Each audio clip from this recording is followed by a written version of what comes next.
Assalamualaikum warahmatullahi wabarakatuh. Perkenalkan, nama saya Khairul Amri dari kelas B3B mata kuliah Produk Treasury dengan NIM 233141507111012. Pada kesempatan kali ini saya akan menjelaskan mengenai suku bunga bank sentral, di mana dalam pembahasan kali ini saya akan membahas 6 pokok bahasan. Yang pertama yaitu pengertian suku bunga bank sentral, kemudian yang kedua jenis-jenis suku bunga bank sentral, kemudian yang ketiga fungsi dan tujuan penetapan suku bunga, kemudian yang keempat faktor dalam penetapan suku bunga, yang kelima mekanisme kerja suku bunga bank sentral, dan yang terakhir adalah contoh kebijakan suku bunga. Kita masuk ke dalam materi yang pertama yaitu pengertian suku bunga bank sentral, di mana suku bunga bank sentral merupakan tingkat atau suku bunga yang dikenakan oleh bank sentral sebuah negara kepada bank-bank domestik lainnya. Suku bunga bank sentral sendiri bisa dijadikan sebagai suku bunga acuan, di mana suku bunga ini digunakan untuk mengatur likuiditas di pasar dan mempengaruhi aktivitas ekonomi. Nah, untuk di Indonesia sendiri, bank sentralnya adalah Bank Indonesia. Jadi suku bunga bank sentral itu adalah suku bunga yang ditetapkan oleh Bank Indonesia kepada bank-bank domestik lainnya seperti BCA, Mandiri, BRI dan lain sebagainya. Itu ditetapkan oleh bank sentral kita yaitu Bank Indonesia, di mana suku bunga bank sentral ini seperti disebutkan bahwa digunakan untuk mengatur likuiditas di pasar dan mempengaruhi aktivitas ekonomi. Kemudian selanjutnya kita akan membahas mengenai jenis-jenis suku bunga bank sentral, di mana ada 3 jenis. Yang pertama itu suku bunga acuan, di mana suku bunga acuan ini merupakan suku bunga yang digunakan sebagai dasar kontrak keuangan, seperti contohnya pinjaman hipotek dengan suku bunga mengambang dan juga pinjaman bank lainnya. Kemudian yang kedua ada suku bunga diskonto, di mana suku bunga ini merupakan suku bunga yang dikenakan pada pinjaman jangka pendek dari bank sentral kepada bank komersial.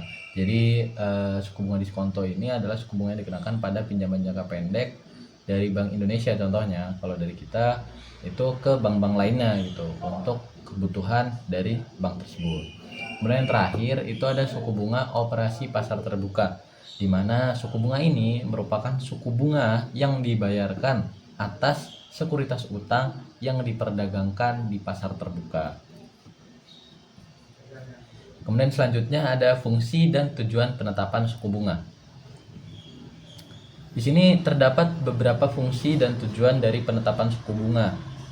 Ada 1, 2, 3, 4, 5, 6, dan 7. Ada 7 fungsi serta tujuan dari penetapan suku bunga. Yang pertama ada mengontrol inflasi. Kemudian yang kedua ada mengatur penawaran dan permintaan uang. Kemudian yang ketiga ada membantu pertumbuhan ekonomi. Yang keempat ada menjaga stabilitas nilai tukar. Yang kelima merangsang pemulihan ekonomi.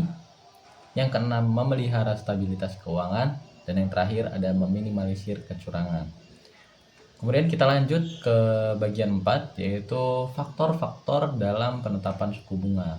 Nah, di sini terdapat beberapa faktor yang bisa mempengaruhi penetapan suku bunga. Yang pertama adalah kebutuhan dana, di mana kebutuhan dana ini dilihat dari ekonomi di negara tersebut juga ya, nggak semena-mena gimana bank sentral ini bisa menetapkan suku bunga, jadi menyesuaikan kebutuhan dana di negara tersebut. Kemudian yang kedua itu ada persaingan antar bank. Jadi persaingan antar bank ini dilihat bagaimana bank A, bank B, bank C itu melakukan penetapan suku bunga sehingga bisa ditemukan suku bunga oleh bank sentral. Kemudian yang ketiga ada kebijakan pemerintah. Nah, karena bank sentral ini diatur oleh pemerintah, di bawah pemerintah, maka kebijakan pemerintah juga menjadi salah satu faktor dalam penetapan suku bunga. Jika pemerintah merasa bahwa suku bunga, kita ambil contoh suku bunga 5% itu merupakan suku bunga yang cukup tinggi, maka perlu lagi didiskusikan, perlu dibicarakan lagi bagaimana baiknya, apakah tetap di angka 5% atau diturunkan di angka 3%, atau bahkan mungkin terlalu rendah jika dilihat bank-bank lain itu menetapkan suku bunga itu jauh di atas 5%. Mungkin seperti itu contohnya. Kemudian faktor-faktor yang lain itu ada profit yang ingin didapatkan, jangka waktu, profit margin, industri risk, dan inflasi. Nah, ini ada yang terakhir ada inflasi.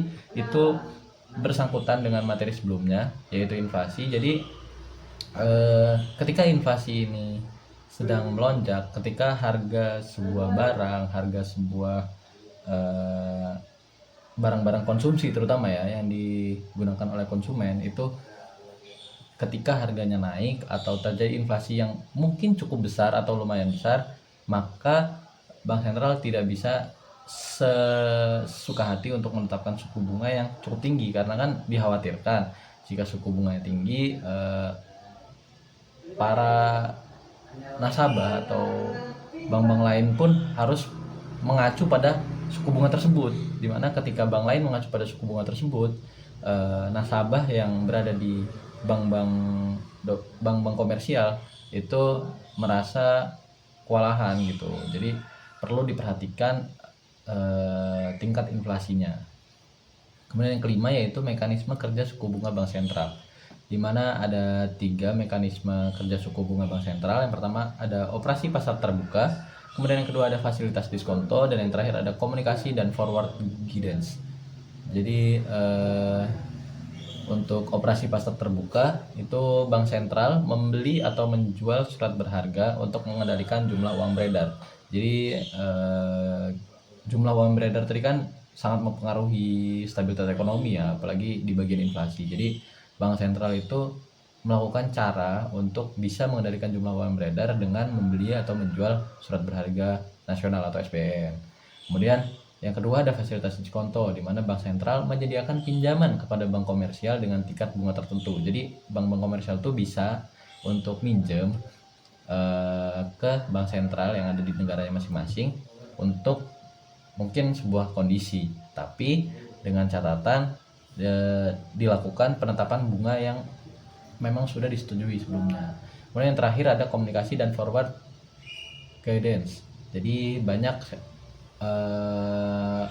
bank-bank komersial yang itu tuh kayak nggak memiliki kebijakan tertentu gitu. Jadi bank sentral memberikan sinyal tentang arah kebijakan suku bunga di masa depan untuk memandu pasar, sehingga aktivitas ekonomi atau likuiditas yang ada di pasar itu bisa dikendalikan dengan baik gitu. Kemudian yang terakhir ada contoh kebijakan suku bunga.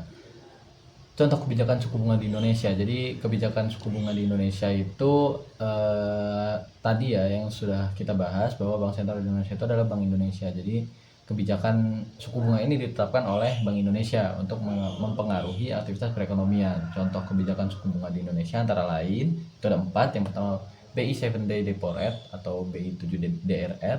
Kemudian yang kedua ada kebijakan moneter ekspansif, kemudian yang ketiga ada kebijakan moneter kontraktif, dan yang terakhir ada politik diskonto. Jadi 4 macam ini adalah kebijakan yang diatur oleh Bank Indonesia terhadap suku bunga yang ada gitu. Mungkin itu saja yang bisa saya bahas terkait dengan suku bunga bank sentral. Kurang lebihnya mohon maaf. Wassalamualaikum warahmatullahi wabarakatuh.